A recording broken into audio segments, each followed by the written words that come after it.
What's up mga kababayan? Good morning po muli sa mga kababayan natin sa Pilipinas, nandyan sa Pilipinas, at sa mga kagaya namin na OFW na naninirahan sa iba't ibang panig ng mundo, saan man kayo sulok ng mundo naroon ngayon.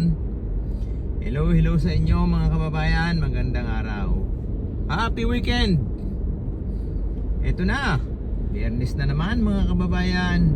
Araw ng Biyernes, huling araw ng trabaho natin dito. Bukas ay day off na. Meron na naman tayong pagkakataon na makapagpahinga. Sunod yan Linggo. So, yan na.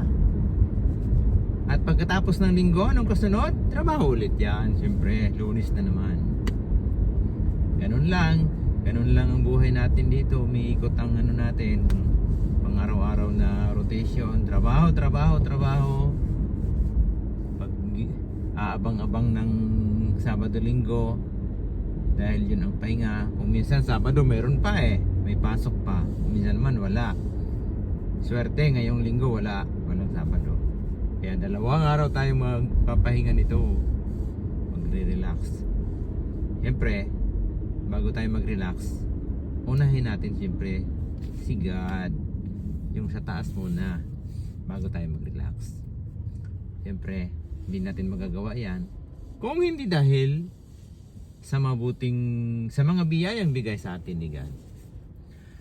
Shoutout nga pala muli sa mga kababayan natin, sa mga sumusuporta dito sa ating maliit na channel.